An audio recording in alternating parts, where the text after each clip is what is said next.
今日は日本の食事に欠かせない道具である箸とその使い方のマナーについて話したいと思います。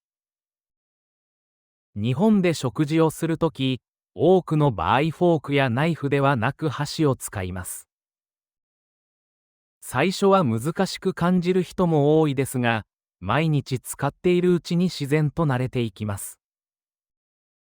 箸は単なる道具ではなく、食べ方や考え方とも深く関係していると感じます。箸の持ち方には基本の形があります。下の箸は動かさず、上の箸だけを動かして食べ物を挟みます。うまく持てないときは、力を入れすぎてしまいがちですが、実際には軽く支えるように持つと安定します。子供の頃から練習する人が多く、家庭でも少しずつ覚えていきます。正しい持ち方ができると、食べ物を取りやすくなり、食事もゆっくり楽しめるようになります。箸にはいくつかのマナーがあります。その中でもよく知られているのが、箸を食べ物に突き刺す刺し箸です。ご飯に箸を立てる形は、特別な場面を連想させるため、普段の食事では避けられます。また、箸から箸へ食べ物を渡すことも控えるとされています。これは食事の場を落ち着いたものに保つための配慮でもあります。食事中、箸をどこに置くかも大切です。使っていないときは、箸置きや皿の上に静かに置きます。茶碗の上に横に乗せるのは問題ありませんが、料理の中にそのまま置くのはよくありません。小さな動作ですが、周りの人が気持ちよく食事できるようにする意味があります。日本では食べ方そのものにも特徴があります。例えば、ご飯の茶碗は手に持って食べるのが普通です。テーブルに置いたまま顔を近づけるより、手に持った方が食べやすく、姿勢もきれいに見えます。汁物も同じで、持ち上げて飲むことが多く、音を立てずに静かに飲みます。ただし、麺類を食べるときは少し違い、軽く音を立てることが自然とされています。熱い麺を冷ましながら食べるためでもあり、必ずしも失礼とは考えられていません。食事の始まりと終わりには言葉も大切です。食べる前にいただきますと言い、食べ終わったらごちそうさまでしたと言います。この言葉には、料理を作った人や食材への感謝の気持ちが込められています。形式的に聞こえるかもしれませんが、毎日続けていると、食事の時間が少し特別に感じられます。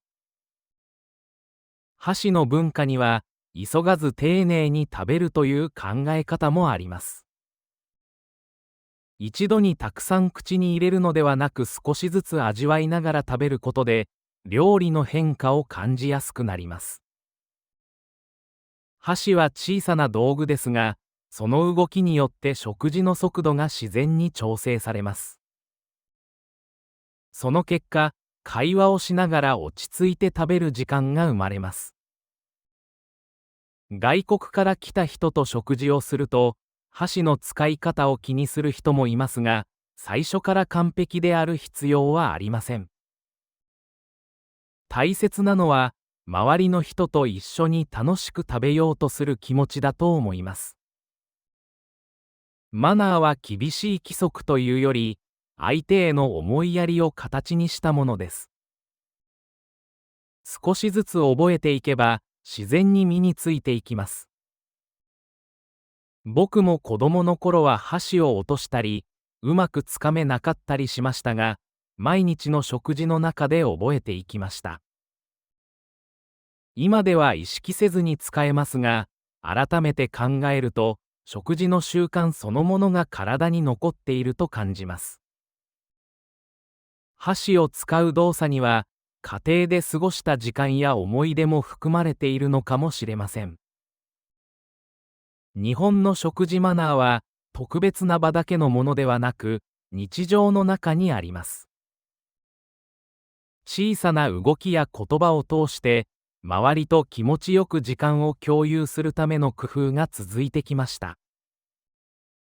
箸を使うことは単に食べる方法ではなく、食事の時間を大切にする姿勢を表しているのだと思います。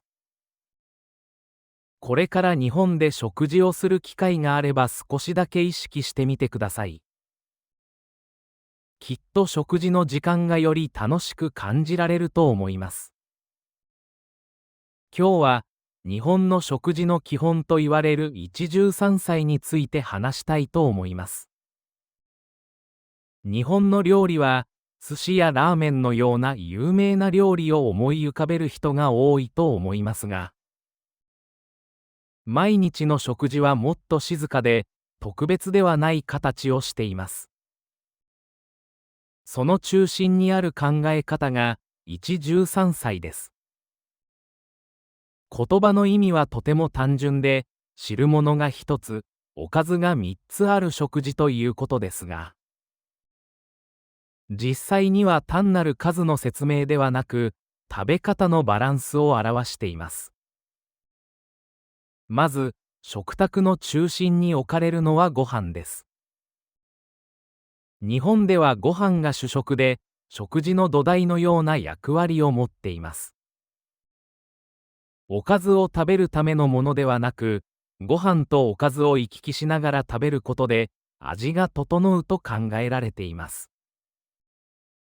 濃い味の料理の後にご飯を食べると口の中が落ち着き、次の料理をまた楽しめるようになります。この食べ方を繰り返すことで、自然に満足感が生まれます。次に汁物があります。多くの場合は味噌汁で、温かい汁が体をゆっくり温めてくれます。食事の最初に飲む人もいれば、途中で口を休めるために飲む人もいます。汁物はお腹を満たすためだけではなく、食事の流れを整える役割があります。特に寒い日には、湯気の立つ味噌汁があるだけで、食卓の雰囲気が柔らかく感じられます。3つのおかずは、それぞれ量が多いわけではありません。焼き魚、小さな煮物、野菜の和え物のように少しずつ違う味が並びます。一つの料理をたくさん食べるのではなく、いろいろな味を少しずつ食べることで、食事が長く楽しめます。油の多い料理だけでなく、野菜や豆腐のような軽い料理もあるため、体への負担も少なくなります。一汁三菜の食事を食べていると、自然と食べる速さも変わってきます。大きな一皿を一気に食べるのではなく、箸を動かしながら順番に口へ運ぶため、ゆっくりした時間が流れます。その間に会話が生まれたり、料理の味を感じたりして、食事が単なる栄養補給ではなく、生活の一部になります。家庭では、毎日すべてを完璧に用意するのは大変です。そのため、実際には2つのおかずだけの日もありますし、忙しい日は1品だけのこともあります。それでも、ご飯と汁物があれば、食事として落ち着いた形になります。この形があることで、食事の準備が少し楽になる面もあります。すべてを豪華にする必要はなく、整っていることが大切なのだと思います。また、この食事の形は、栄養の面でも意味があります。魚や野菜、大豆製品が自然に並び、特別に計算しなくても偏りにくくなります。健康に良いと言われる理由は、特別な食材を使うからではなく、食べ方の組み合わせにあるのかもしれません。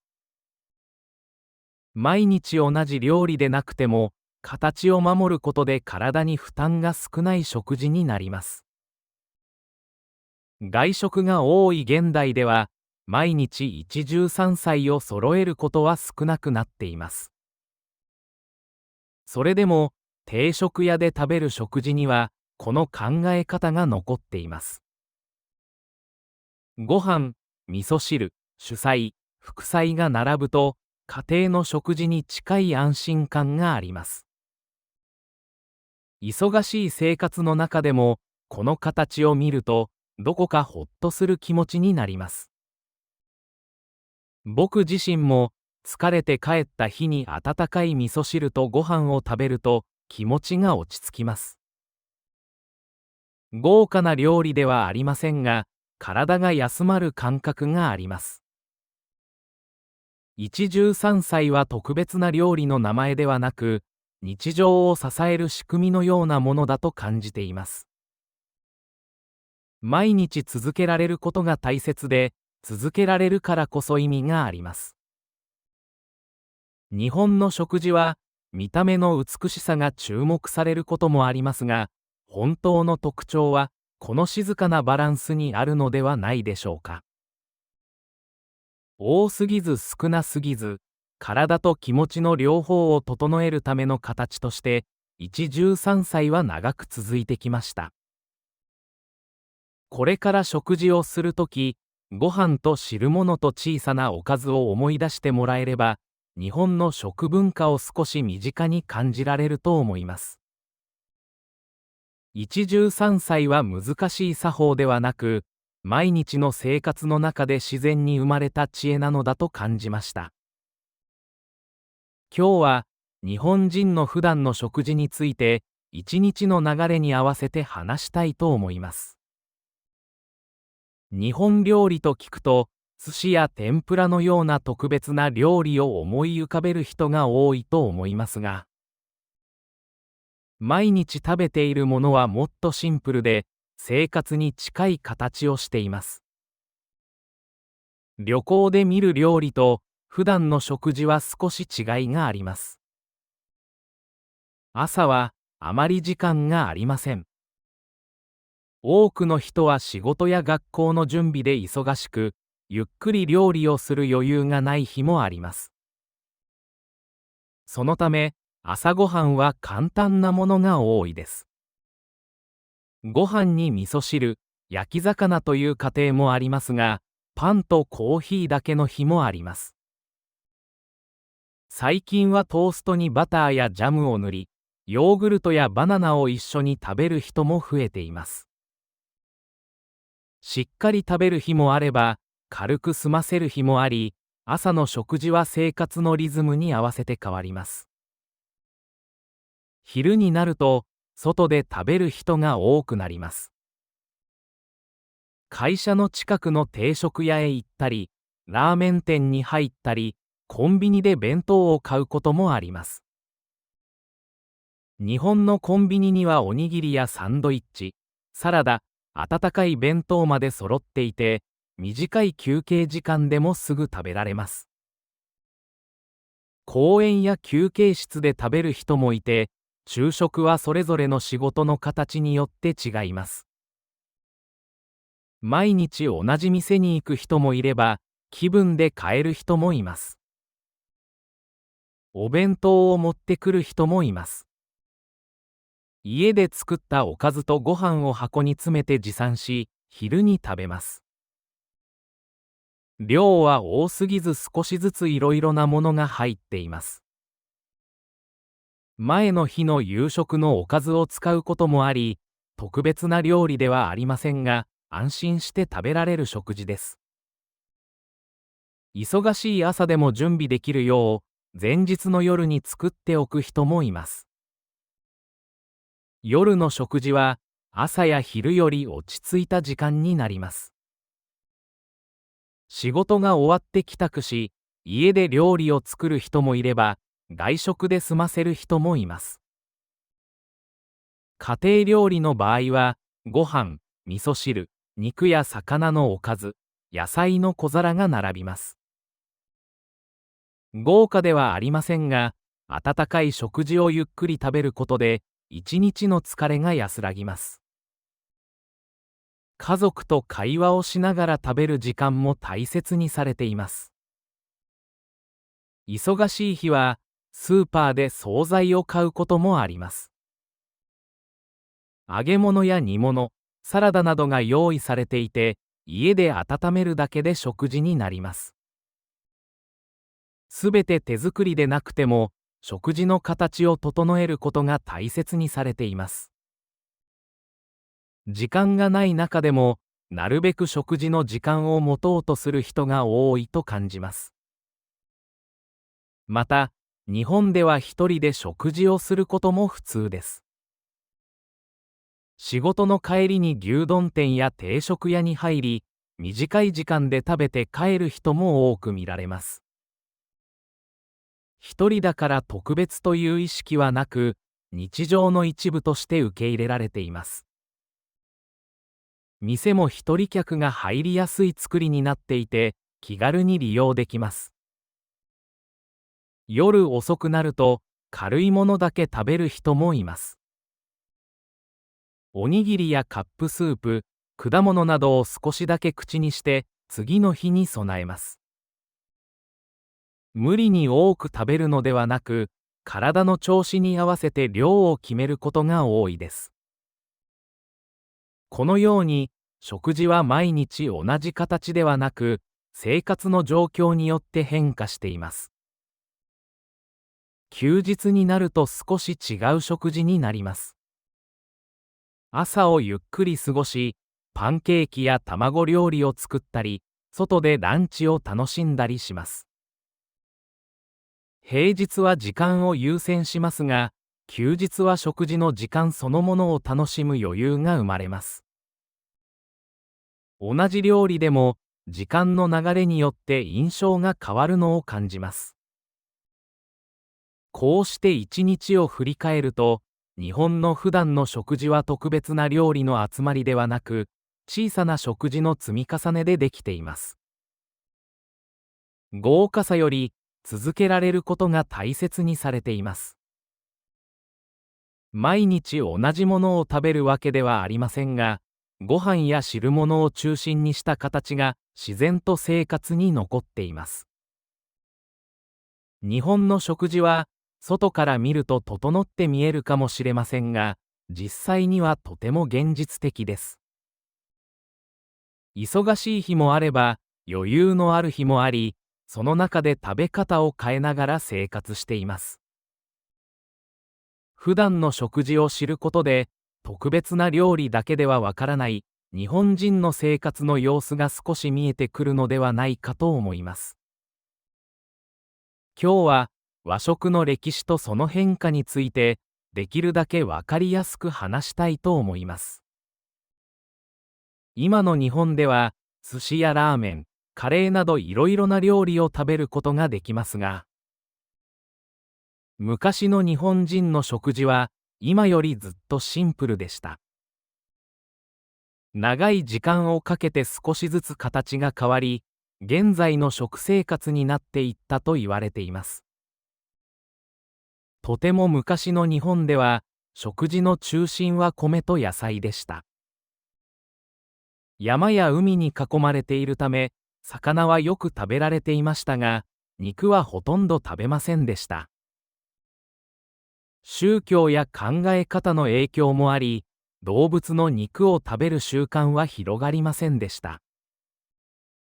そのため豆や大豆製品が大切な栄養源になりました。豆腐や味噌、醤油などは、この頃から使われるようになり、日本の味の基本になっていきます。調理方法も今とは違っていました。油を多く使う料理は少なく、焼く、煮る、蒸すといった方法が中心でした。素材の味を生かすことが大切にされ、濃い味付けはあまり行われませんでした。保存のための工夫として、塩や発酵がよく利用され、漬物や干物が広まりました。冷蔵庫がない時代には、食べ物を長く保つことが大切だったからです。時代が進むと少しずつ変化が起こります。江戸時代になると都市が発達し、人の移動が増えました。それに合わせて外で食べる文化も生まれ、蕎麦や天ぷらの店が街に並ぶようになります。天ぷらは油を使う料理ですが、この頃から広く食べられるようになり、料理の種類が増えていきました。忙しい人が短時間で食べられる料理として、屋台の食事も人気になりました。その後、明治時代に入ると大きな変化が訪れます。外国との交流が始まり、西洋の文化が日本に入ってきました。この頃から肉を食べる習慣が広まり、牛肉料理も少しずつ受け入れられるようになります。今では当たり前のカレーライスやとんかつも、この時代の影響で生まれました。ただし、完全に西洋の料理をそのまま使うのではなく、日本人の味に合わせて変化しました。そのため洋食と呼ばれる日本独自の料理ができていきます。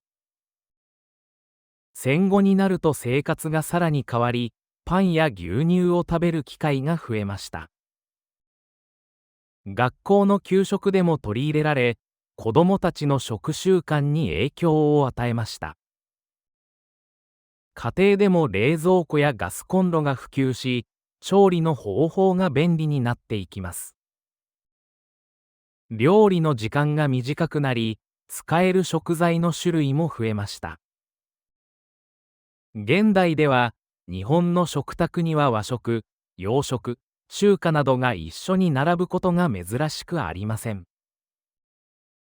朝はパン、昼はラーメン、夜はご飯と味噌汁というように、一日の中でも料理の種類が変わります。それでも、味噌汁やご飯のような昔からの料理は今も残っています。新しい料理が増えても、基本の形は消えずに続いています。和食は変わっていないように見えますが、実際には長い歴史の中で少しずつ変化してきました。外から入ってきた文化を受け入れながら、日本の生活に合う形へと調整されてきたのです。そのため、昔の料理と今の料理は同じではありませんが、つながりを感じることができます。僕たちが毎日食べている食事の中には、このような歴史が含まれています。特別な料理だけでなく、普段のご飯や味噌汁にも長い時間の積み重ねがあります。和食の歴史を知ると、食事が単なる食べ物ではなく、生活と文化の一部であることがわかります。これから食事をするとき、今の形がどのように生まれてきたのかを少し思い出すと、いつもの料理も違って見えてくるかもしれません。今日は、日本の料理と季節の関係、特に旬という考え方について話したいと思います。日本では、同じ食べ物でも一年中同じように食べるのではなく、その季節に合った食材を大切にします。この時期に一番おいしい食べ物を旬と呼び、料理を選ぶ時の大きな目安になります。スーパーに並ぶ食材や家庭の食卓も、季節によって少しずつ変わっていきます。春になると、冬の寒さが弱まり、山や野原に新しい植物が出てきます。山菜と呼ばれる野菜が店に並び、苦みのある味が特徴です。最初は少し食べにくく感じる人もいますが、冬の間に重くなった体を整えるような感覚があります。タケノコも春を代表する食材で、煮物やご飯にして食べます。春の料理は、体が目覚めるような優しい味が多いと感じます。夏になると、気温が高くなり、食欲が落ちる日もあります。そのため、冷たい料理やさっぱりした味が好まれます。冷やしそうめんや冷ややっこ、きゅうりやトマトなど、水分の多い食材がよく食べられます。熱い料理よりも、口当たりの軽い料理が体に合うと感じるからです。暑い日には、氷の入った麦茶を飲みながら食事をすることも多く、食卓の雰囲気も涼しくなります。秋になると、空気が少し冷たくなり、食べ物の種類が増えてきます。きのこやさつまいも、かぼちゃなど、甘みのある食材が多くなります。魚ではサンマが有名で、焼いて食べると香りが広がります。この季節は食欲の秋と言われることもあり、食事を楽しむ時間が長くなります。夏の軽い料理から少しずつ温かく、満足感のある料理へと変わっていきます。冬になると、体を温める料理が中心になります。鍋料理はその代表で、家族や友人と一つの鍋を囲んで食べます。野菜や肉、豆腐などを一緒に煮るため、栄養のバランスも取りやすくなります。外の寒さが強い日でも、湯気の立つ鍋を見ると自然に安心した気持ちになります。みかんや温かいお茶も、この季節に欠かせない存在です。このように、日本の食事は気温や自然の変化と深くつながっています。冷蔵庫や輸入食品によって一年中同じ食材を手に入れることもできますが、それでも多くの人が旬を意識します。旬の食材は味が良いだけでなく、価格も手頃になることが多く、生活の中で選びやすいからです。また、その時期に体が必要としている栄養を自然に摂れるとも言われています。料理の作り方や味付けも季節によって変わります。夏はあっさりした味、冬は少し濃い味が好まれます。器の色や盛り付けも変えられ、見た目から季節を感じる工夫がされています。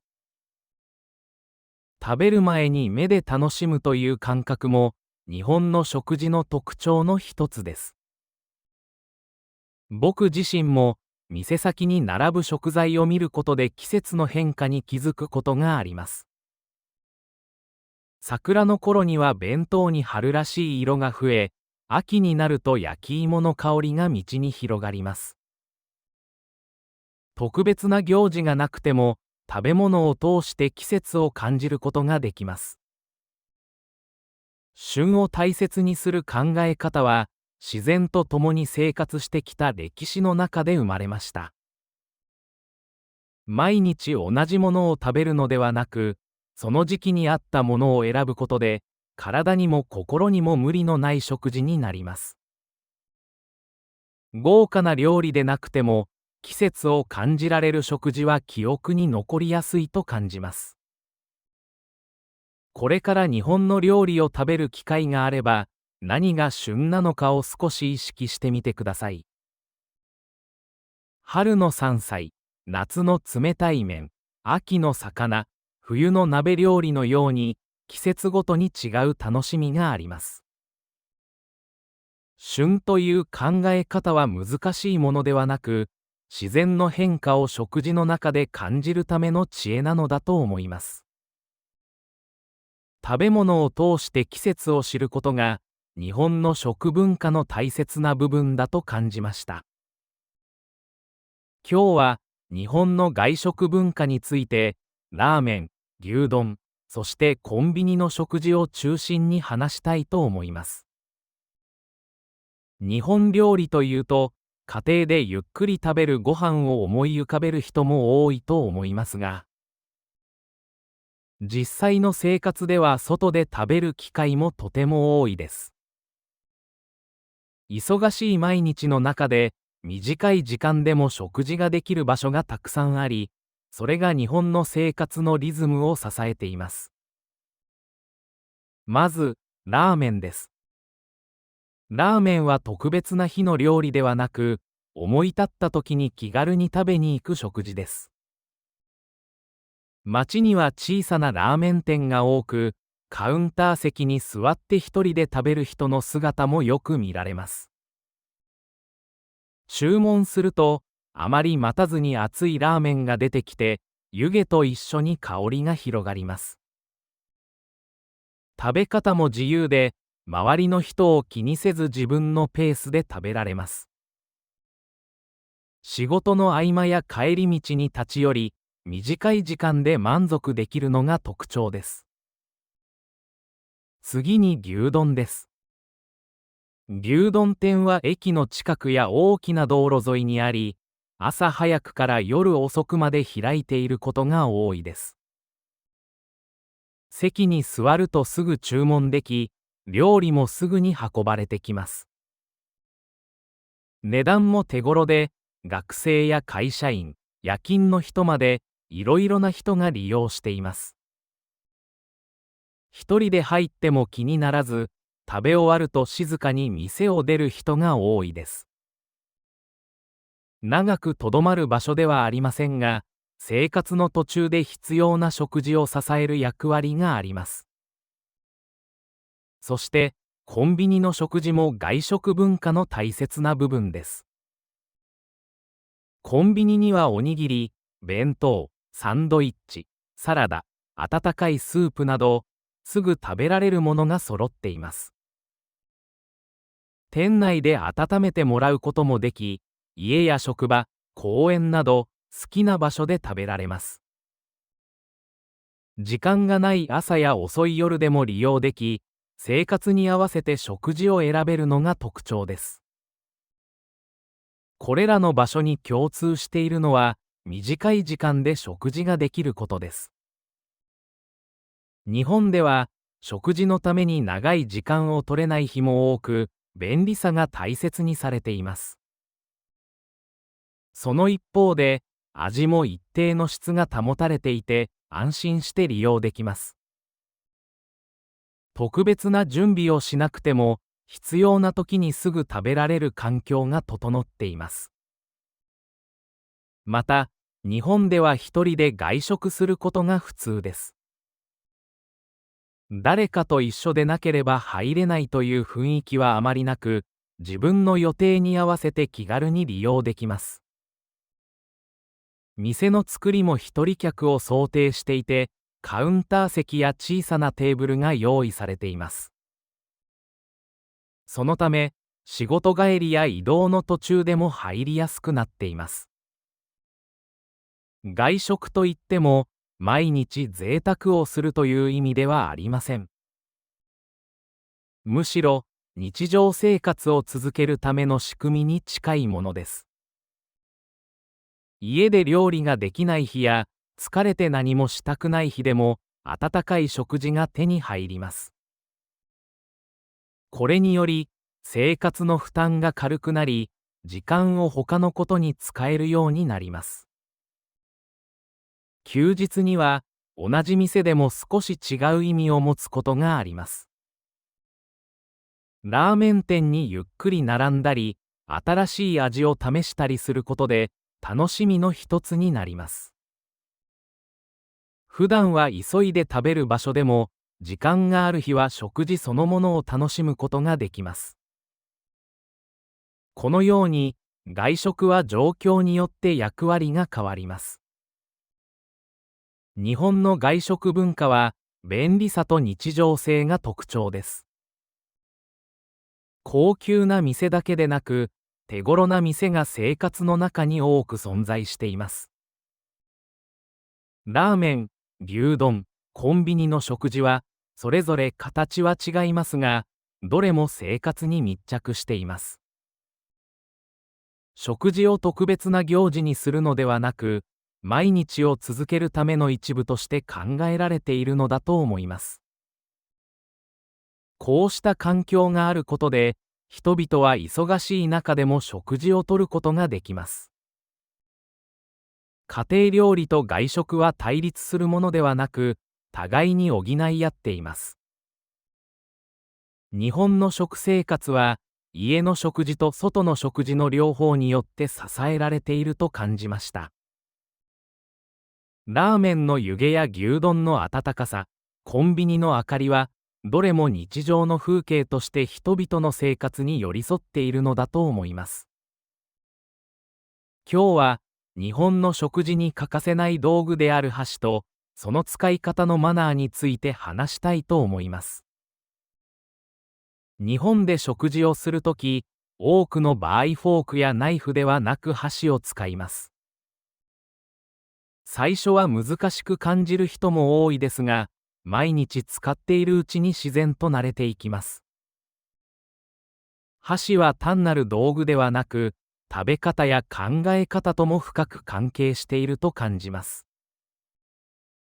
箸の持ち方には基本の形があります。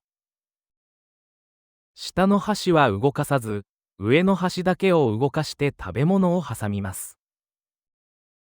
うまく持てないときは、力を入れすぎてしまいがちですが、実際には軽く支えるように持つと安定します。子供の頃から練習する人が多く、家庭でも少しずつ覚えていきます。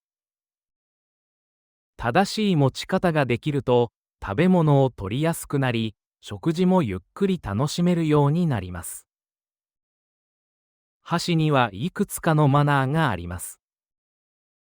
その中でもよく知られているのが、箸を食べ物に突き刺す刺し箸です。ご飯に箸を立てる形は、特別な場面を連想させるため、普段の食事では避けられます。また、箸から箸へ食べ物を渡すことも控えるとされています。これは食事の場を落ち着いたものに保つための配慮でもあります。食事中、箸をどこに置くかも大切です。使っていないときは、箸置きや皿の上に静かに置きます。茶碗の上に横に乗せるのは問題ありませんが、料理の中にそのまま置くのはよくありません。小さな動作ですが、周りの人が気持ちよく食事できるようにする意味があります。日本では食べ方そのものにも特徴があります。例えば、ご飯の茶碗は手に持って食べるのが普通です。テーブルに置いたまま顔を近づけるより、手に持った方が食べやすく、姿勢もきれいに見えます。汁物も同じで、持ち上げて飲むことが多く、音を立てずに静かに飲みます。ただし、麺類を食べるときは少し違い、軽く音を立てることが自然とされています。熱い麺を冷ましながら食べるためでもあり、必ずしも失礼とは考えられていません。食事の始まりと終わりには言葉も大切です。食べる前にいただきますと言い、食べ終わったらごちそうさまでしたと言います。この言葉には、料理を作った人や食材への感謝の気持ちが込められています。形式的に聞こえるかもしれませんが、毎日続けていると、食事の時間が少し特別に感じられます。箸の文化には、急がず丁寧に食べるという考え方もあります。一度にたくさん口に入れるのではなく少しずつ味わいながら食べることで、料理の変化を感じやすくなります。箸は小さな道具ですが、その動きによって食事の速度が自然に調整されます。その結果、会話をしながら落ち着いて食べる時間が生まれます。外国から来た人と食事をすると、箸の使い方を気にする人もいますが、最初から完璧である必要はありません。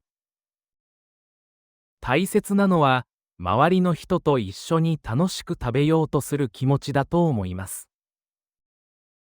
マナーは厳しい規則というより、相手への思いやりを形にしたものです。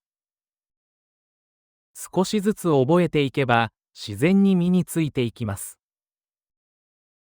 僕も子供の頃は箸を落としたり、うまくつかめなかったりしましたが、毎日の食事の中で覚えていきました。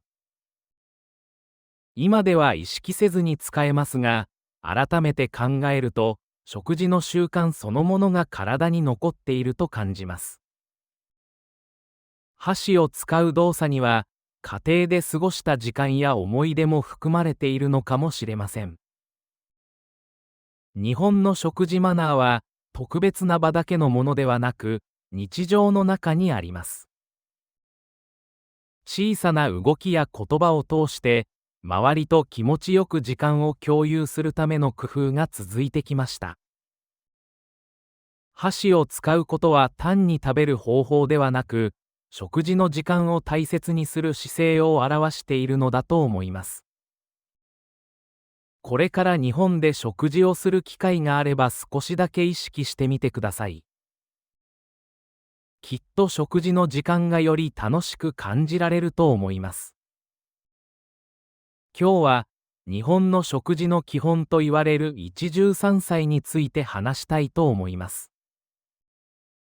日本の料理は寿司やラーメンのような有名な料理を思い浮かべる人が多いと思いますが、毎日の食事はもっと静かで特別ではない形をしています。その中心にある考え方が一汁三菜です。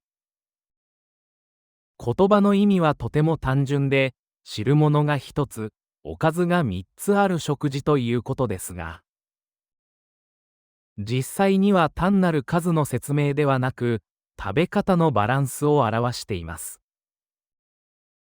まず、食卓の中心に置かれるのはご飯です。日本ではご飯が主食で、食事の土台のような役割を持っています。おかずを食べるためのものではなく、ご飯とおかずを行き来しながら食べることで、味が整うと考えられています。濃い味の料理の後にご飯を食べると口の中が落ち着き、次の料理をまた楽しめるようになります。この食べ方を繰り返すことで、自然に満足感が生まれます。次に汁物があります。多くの場合は味噌汁で、温かい汁が体をゆっくり温めてくれます。食事の最初に飲む人もいれば、途中で口を休めるために飲む人もいます。汁物はお腹を満たすためだけではなく、食事の流れを整える役割があります。特に寒い日には、湯気の立つ味噌汁があるだけで、食卓の雰囲気が柔らかく感じられます。3つのおかずは、それぞれ量が多いわけではありません。焼き魚、小さな煮物、野菜の和え物のように少しずつ違う味が並びます。一つの料理をたくさん食べるのではなく、いろいろな味を少しずつ食べることで、食事が長く楽しめます。油の多い料理だけでなく、野菜や豆腐のような軽い料理もあるため、体への負担も少なくなります。一汁三菜の食事を食べていると、自然と食べる速さも変わってきます。大きな一皿を一気に食べるのではなく、箸を動かしながら順番に口へ運ぶため、ゆっくりした時間が流れます。その間に会話が生まれたり、料理の味を感じたりして、食事が単なる栄養補給ではなく、生活の一部になります。家庭では、毎日すべてを完璧に用意するのは大変です。そのため、実際には2つのおかずだけの日もありますし、忙しい日は1品だけのこともあります。それでも、ご飯と汁物があれば、食事として落ち着いた形になります。この形があることで、食事の準備が少し楽になる面もあります。すべてを豪華にする必要はなく、整っていることが大切なのだと思います。また、この食事の形は、栄養の面でも意味があります。魚や野菜、大豆製品が自然に並び、特別に計算しなくても偏りにくくなります。健康に良いと言われる理由は、特別な食材を使うからではなく、食べ方の組み合わせにあるのかもしれません。毎日同じ料理でなくても、形を守ることで体に負担が少ない食事になります。外食が多い現代では、毎日一汁三菜を揃えることは少なくなっています。それでも、定食屋で食べる食事には、この考え方が残っています。ご飯、味噌汁、主菜、副菜が並ぶと、家庭の食事に近い安心感があります。忙しい生活の中でも、この形を見ると、どこかほっとする気持ちになります。僕自身も、疲れて帰った日に温かい味噌汁とご飯を食べると、気持ちが落ち着きます。豪華な料理ではありませんが、体が休まる感覚があります。一汁三菜は特別な料理の名前ではなく、日常を支える仕組みのようなものだと感じています。毎日続けられることが大切で、続けられるからこそ意味があります。日本の食事は、見た目の美しさが注目されることもありますが、本当の特徴は、この静かなバランスにあるのではないでしょうか。多すぎず少なすぎず、体と気持ちの両方を整えるための形として、一汁三菜は長く続いてきました。これから食事をするとき、ご飯と汁物と小さなおかずを思い出してもらえれば、日本の食文化を少し身近に感じられると思います。一汁三菜は難しい作法ではなく、毎日の生活の中で自然に生まれた知恵なのだと感じました。今日は日本人の普段の食事について、一日の流れに合わせて話したいと思います。日本料理と聞くと、寿司や天ぷらのような特別な料理を思い浮かべる人が多いと思いますが、毎日食べているものはもっとシンプルで、生活に近い形をしています。旅行で見る料理と普段の食事は少し違いがあります。朝はあまり時間がありません。多くの人は仕事や学校の準備で忙しく、ゆっくり料理をする余裕がない日もあります。そのため、朝ごはんは簡単なものが多いです。ご飯に味噌汁、焼き魚という家庭もありますが、パンとコーヒーだけの日もあります。最近はトーストにバターやジャムを塗り、ヨーグルトやバナナを一緒に食べる人も増えています。しっかり食べる日もあれば、軽く済ませる日もあり、朝の食事は生活のリズムに合わせて変わります。昼になると、外で食べる人が多くなります。会社の近くの定食屋へ行ったり、ラーメン店に入ったり、コンビニで弁当を買うこともあります。日本のコンビニにはおにぎりやサンドイッチ、サラダ、温かい弁当まで揃っていて、短い休憩時間でもすぐ食べられます。公園や休憩室で食べる人もいて、昼食はそれぞれの仕事の形によって違います。毎日同じ店に行く人もいれば、気分で変える人もいます。お弁当を持ってくる人もいます。家で作ったおかずとご飯を箱に詰めて持参し、昼に食べます。量は多すぎず少しずついろいろなものが入っています。前の日の夕食のおかずを使うこともあり、特別な料理ではありませんが、安心して食べられる食事です。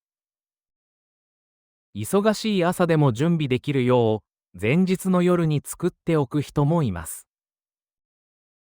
夜の食事は、朝や昼より落ち着いた時間になります。仕事が終わって帰宅し、家で料理を作る人もいれば、外食で済ませる人もいます。家庭料理の場合は、ご飯、味噌汁、肉や魚のおかず、野菜の小皿が並びます。豪華ではありませんが、温かい食事をゆっくり食べることで、一日の疲れが安らぎます。家族と会話をしながら食べる時間も大切にされています。忙しい日は、スーパーで惣菜を買うこともあります。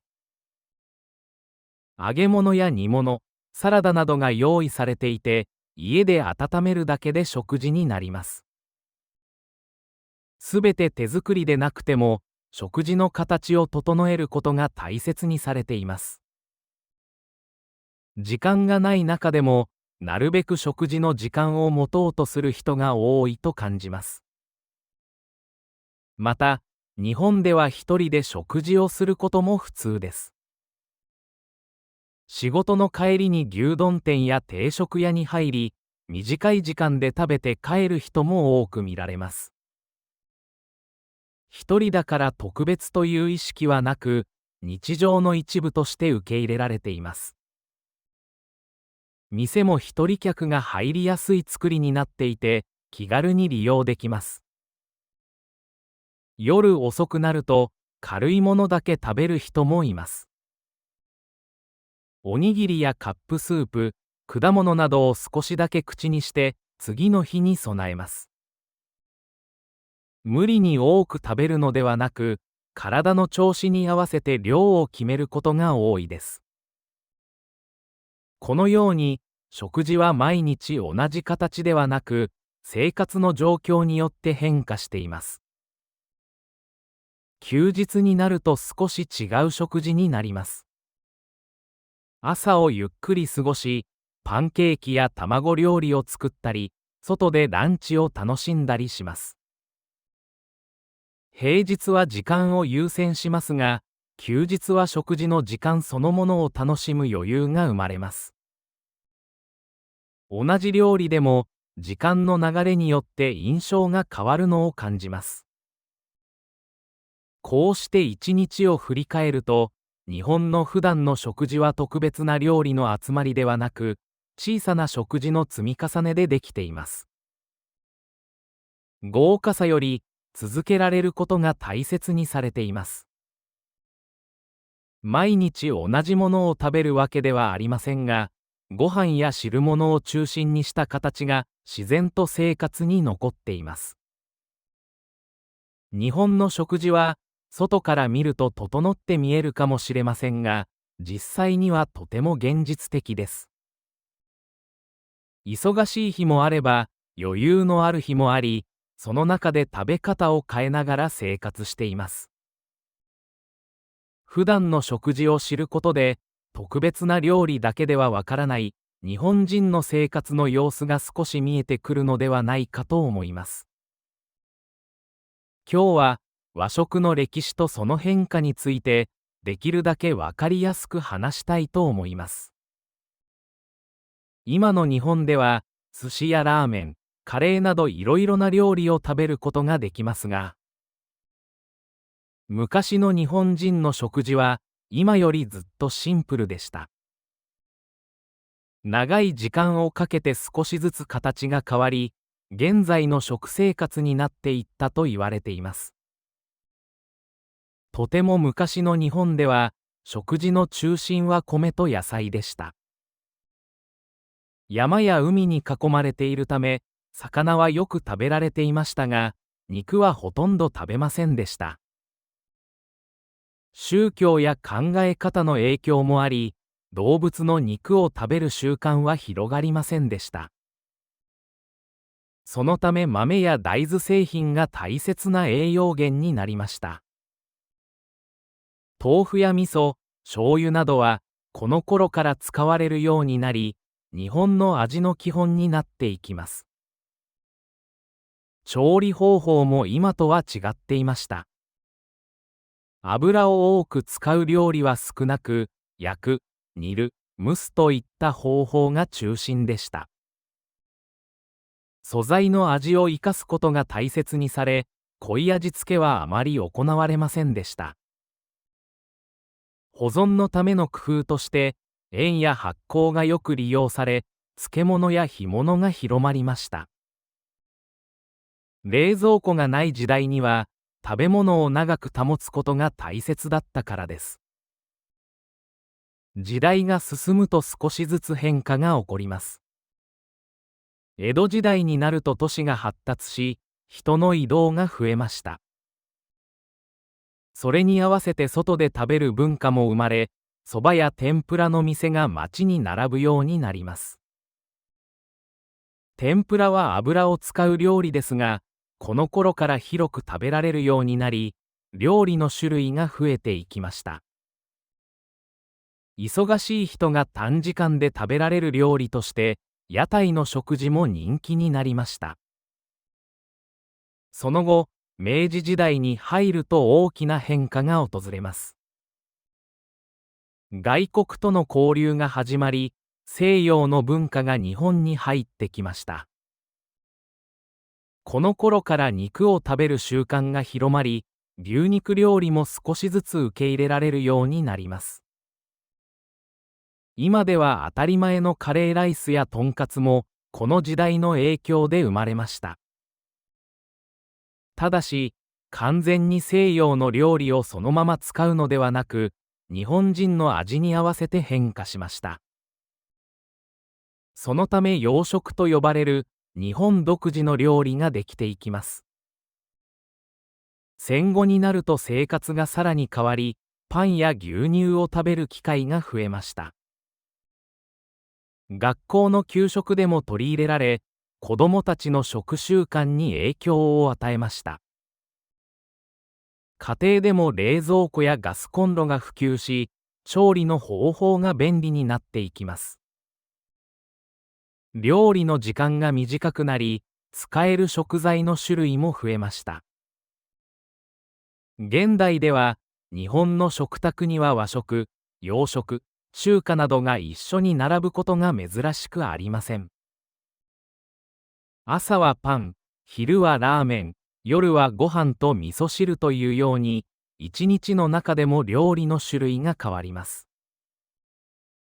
それでも、味噌汁やご飯のような昔からの料理は今も残っています。新しい料理が増えても、基本の形は消えずに続いています。和食は変わっていないように見えますが、実際には長い歴史の中で少しずつ変化してきました。外から入ってきた文化を受け入れながら、日本の生活に合う形へと調整されてきたのです。そのため、昔の料理と今の料理は同じではありませんが、つながりを感じることができます。僕たちが毎日食べている食事の中には、このような歴史が含まれています。特別な料理だけでなく、普段のご飯や味噌汁にも長い時間の積み重ねがあります。和食の歴史を知ると、食事が単なる食べ物ではなく、生活と文化の一部であることがわかります。これから食事をするとき、今の形がどのように生まれてきたのかを少し思い出すと、いつもの料理も違って見えてくるかもしれません。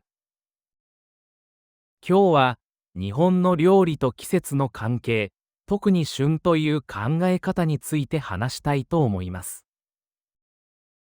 日本では、同じ食べ物でも一年中同じように食べるのではなく、その季節に合った食材を大切にします。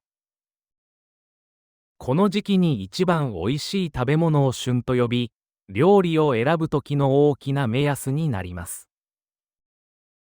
スーパーに並ぶ食材や家庭の食卓も季節によって少しずつ変わっていきます。春になると冬の寒さが弱まり、山や野原に新しい植物が出てきます。山菜と呼ばれる野菜が店に並び、苦みのある味が特徴です。最初は少し食べにくく感じる人もいますが、冬の間に重くなった体を整えるような感覚があります。タケノコも春を代表する食材で、煮物やご飯にして食べます。春の料理は、体が目覚めるような優しい味が多いと感じます。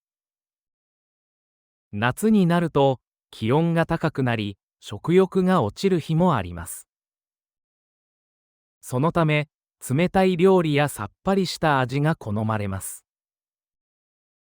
冷やしそうめんや冷ややっこ、きゅうりやトマトなど、水分の多い食材がよく食べられます。熱い料理よりも、口当たりの軽い料理が体に合うと感じるからです。暑い日には、氷の入った麦茶を飲みながら食事をすることも多く、食卓の雰囲気も涼しくなります。秋になると、空気が少し冷たくなり、食べ物の種類が増えてきます。きのこやさつまいも、かぼちゃなど、甘みのある食材が多くなります。魚ではサンマが有名で、焼いて食べると香りが広がります。この季節は食欲の秋と言われることもあり、食事を楽しむ時間が長くなります。夏の軽い料理から少しずつ温かく、満足感のある料理へと変わっていきます。冬になると、体を温める料理が中心になります。鍋料理はその代表で、家族や友人と一つの鍋を囲んで食べます。野菜や肉、豆腐などを一緒に煮るため、栄養のバランスも取りやすくなります。外の寒さが強い日でも、湯気の立つ鍋を見ると自然に安心した気持ちになります。みかんや温かいお茶も、この季節に欠かせない存在です。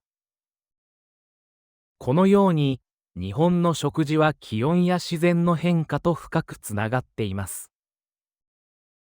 冷蔵庫や輸入食品によって一年中同じ食材を手に入れることもできますが、それでも多くの人が旬を意識します。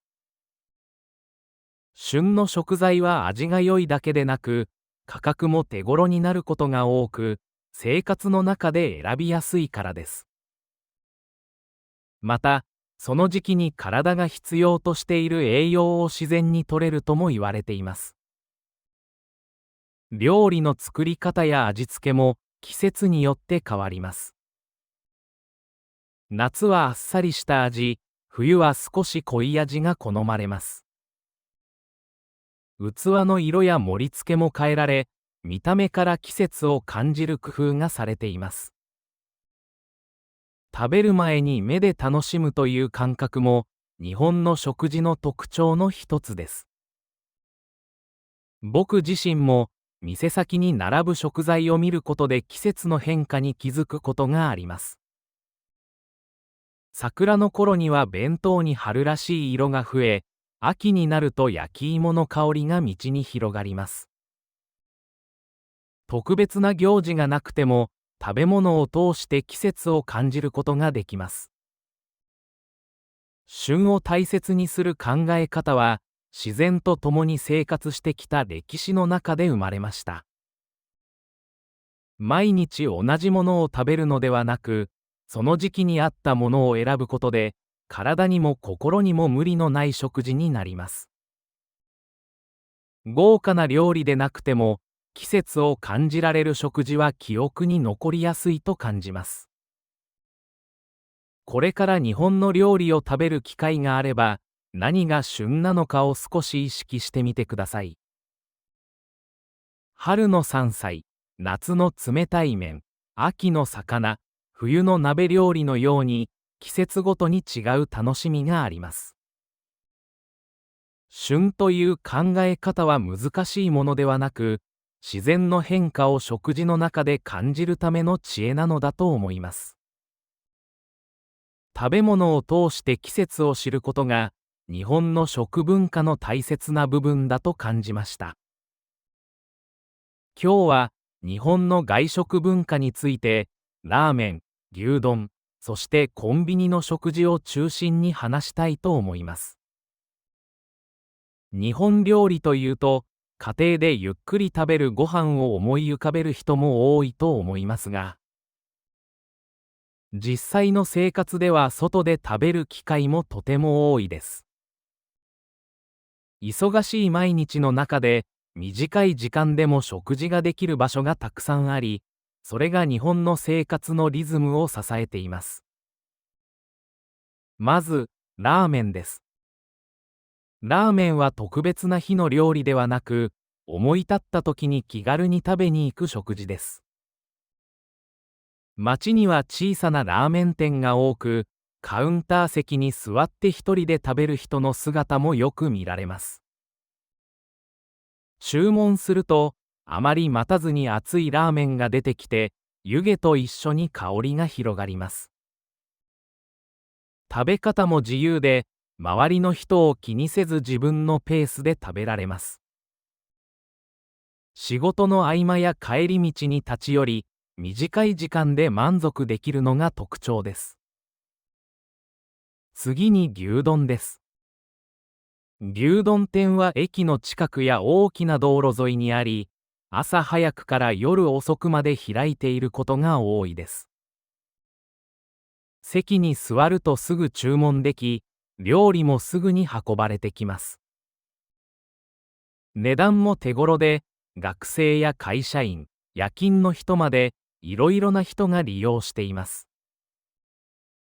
一人で入っても気にならず、食べ終わると静かに店を出る人が多いです。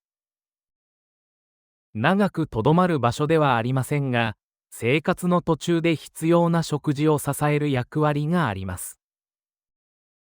そして、コンビニの食事も外食文化の大切な部分です。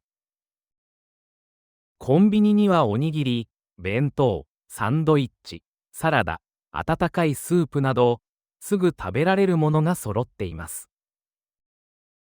店内で温めてもらうこともでき、家や職場、公園など好きな場所で食べられます。時間がない朝や遅い夜でも利用でき、生活に合わせて食事を選べるのが特徴です。これらの場所に共通しているのは、短い時間で食事ができることです。日本では、食事のために長い時間を取れない日も多く、便利さが大切にされています。その一方で、味も一定の質が保たれていて、安心して利用できます。特別な準備をしなくても、必要な時にすぐ食べられる環境が整っています。また、日本では一人で外食することが普通です。誰かと一緒でなければ入れないという雰囲気はあまりなく、自分の予定に合わせて気軽に利用できます。店の作りも一人客を想定していて、カウンター席や小さなテーブルが用意されています。そのため、仕事帰りや移動の途中でも入りやすくなっています。外食といっても、毎日贅沢をするという意味ではありません。むしろ、日常生活を続けるための仕組みに近いものです。家で料理ができない日や、疲れて何もしたくない日でも、温かい食事が手に入ります。これにより、生活の負担が軽くなり、時間を他のことに使えるようになります。休日には、同じ店でも少し違う意味を持つことがあります。ラーメン店にゆっくり並んだり、新しい味を試したりすることで、楽しみの一つになります。普段は急いで食べる場所でも、時間がある日は食事そのものを楽しむことができます。このように、外食は状況によって役割が変わります。日本の外食文化は、便利さと日常性が特徴です。高級な店だけでなく、手頃な店が生活の中に多く存在しています。ラーメン、牛丼、コンビニの食事は、それぞれ形は違いますが、どれも生活に密着しています。食事を特別な行事にするのではなく、毎日を続けるための一部として考えられているのだと思います。こうした環境があることで、人々は忙しい中でも食事をとることができます。家庭料理と外食は対立するものではなく、互いに補い合っています。日本の食生活は、家の食事と外の食事の両方によって支えられていると感じました。ラーメンの湯気や牛丼の温かさ、コンビニの明かりは、どれも日常の風景として人々の生活に寄り添っているのだと思います。